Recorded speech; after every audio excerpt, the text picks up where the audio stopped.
तरफ जहां शासन और प्रशासन लगातार कोरोना जैसी वैश्विक बीमारी से लगातार लड़ाई करता नजर आ रहा है, वहीं दूसरी ओर प्राइवेट प्रैक्टिस में चिकित्सक भी लगातार लोगों की मदद करते नजर आ रहे हैं। वहीं आपको बता दें कि चंदन हॉस्पिटल लगातार लोगों की स्वास्थ्य संबंधित चीजों को लेकर के काफी सजग दिखाई दे रहा है। वहीं ONN न्यूज से हृदय रोग विशेषज्ञ डॉक्टर मुकुल मिश्रा से बात की कि किस तरीके से हृदय रोग समस्या के मरीज कोरोना जैसी वैश्विक बीमारी से बचाव कर सके। तो वहीं उन्होंने साफ तौर से बताया कि वृद्धावस्था या हृदय रोग संबंधी समस्याएं जिनमें इम्यूनिटी पावर कम होती है, उन लोगों को यह बीमारी जल्दी संक्रमित करती नजर आ रही है। वहीं उन्होंने बचाव के रूप में बताया कि लोग पूरी तरीके से शासन द्वारा दी गई गाइडलाइंस का पालन करें और लोगों को यह भी सुझाव दिया कि लोग अपने घरों में रहें और साबुन से अपने हाथ को बराबर धोते रहें, अपने शरीर साफ रखें, लोगों के संपर्क में ना आए और बराबर हैंड सैनिटाइजर का भी इस्तेमाल करते रहें, जिससे कोरोना जैसी वैश्विक बीमारी से लड़ा जा सकता है।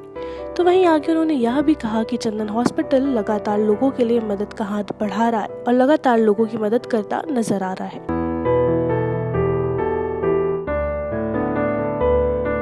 देखिए, ये देखा जा रहा है कि कोरोना की बीमारी जो है ये उन पेशेंट्स को जो कि अधिक आयु के हैं, 65 वर्ष से ऊपर की आयु के हैं, या जिनको डायबिटीज़ है या जिनको हार्ट की बीमारी है, उनके लिए अधिक घातक हो रही है, घातक सिद्ध हो रही है।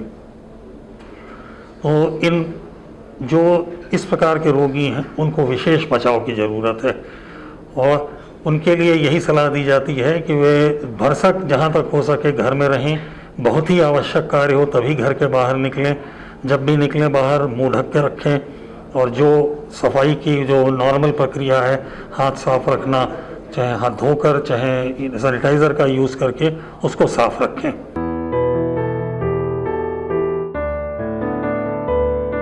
देखिए, जहाँ तक सवाल है घर पर रहने का, जब आप घर में हैं तो आप सुरक्षित हैं। बाहर निकलने के लिए जैसा कि मैंने बताया कि आप मुंह ढक कर रखें और अधिक लोगों के संपर्क में ना आवें, ये इस पे विशेष ध्यान रखना है।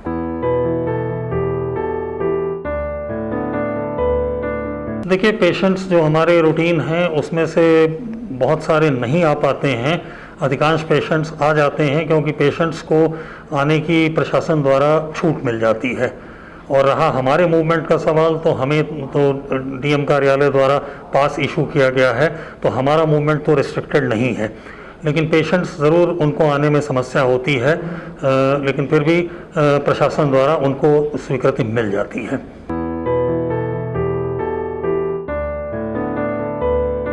देखिए, हमारे हॉस्पिटल में टेलीमेडिसिन के द्वारा मैंने जैसे आप डिस्टेंट का, जैसे मैं समझता हूँ कि आप डिस्टेंट कंसल्टेशन की बात करना चाह रहे हैं, तो ये सुविधा उपलब्ध है। परंतु हार्ट के पेशेंट्स में आमतौर पर इस प्रकार का ट्रीटमेंट सुझाव देना उचित नहीं रहता है, क्योंकि हमको हर पेशेंट को देखना होता है। और अक्सर करके जो पेशेंट्स के हमारे पास में फ़ोन आते हैं कि हमको ये प्रॉब्लम, अमुक प्रॉब्लम हो रही है, सीने में दर्द हो रहा है, सांस फूल रही है या सूजन बढ़ गई है, जो मुख्य रूप से जो हार्ट पेशेंट्स में सिम्टम्स पाए जाते हैं, तो इनके लिए हमको रोगी को देखना पड़ता है और उसके बाद ही हम उसका उपचार कर सकते हैं। हमारे यहाँ जो पेशेंट्स आते हैं उनकी और उनके अटेंडेंट की पहले स्क्रीनिंग होती है। स्क्रीनिंग में उनका तापमान चेक किया जाता है और इसके बाद में उनको जो है स्क्रीनिंग के बाद उनका रजिस्ट्रेशन होता है और जो सीरियस पेशेंट्स होते हैं उनको इमरजेंसी में ले लिया जाता है। जिन पेशेंट्स को भर्ती करना होता है वो भर्ती कर लिए जाते हैं और उसके पश्चात यदि उनमें कुछ किया जाना है, कोई क्रिया जैसे कि कैथेटराइजेशन, एंजियोग्राफी या एंजियोप्लास्टी, तो उनका पहले कोविड टेस्ट भेजा जाता है। जब कोविड टेस्ट निगेटिव आता है तब वो वार्ड में शिफ्ट किए जाते हैं होल्डिंग एरिया से, और उसके बाद ही उनमें कोई कार्य किया जाता है। यदि बहुत ही अधिक इमरजेंसी है तो कोविड गियर का प्रयोग करते हुए, जो समाज सुरक्षा इक्विपमेंट हैं उनका इस्तेमाल करते हुए उनका प्रोसीजर किया जाता है और साथ ही उनका कोरोना टेस्ट भेजा जाता है। और यदि वो पॉजिटिव निकलेंगे, ये जो सरकार से हमको निर्देश प्राप्त हुए हैं ये उसके अनुसार है, तो फिर यदि उनका पॉजिटिव निकलता है तब उनको कोविड अस्पताल में इलाज के लिए भेजा जाएगा। लेकिन हमारे साथ में भी ऐसा कोई घटना हुई नहीं है यहाँ पर।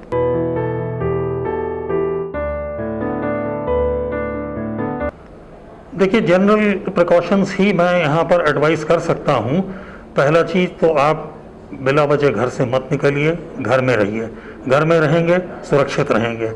बाहर निकलिए तो जितने भी प्रिकॉशंस आपको शासन और प्रशासन द्वारा बताए जा रहे हैं उनका आप अक्षरशः पालन करें, वो आपकी सुरक्षा के लिए है।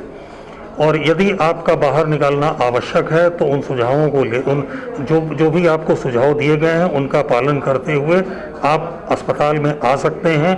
यहाँ पर आपको यहाँ की प्रक्रिया फॉलो करनी पड़ेगी और उसके बाद आप सलाह ले सकते हैं और उपचार ले सकते हैं।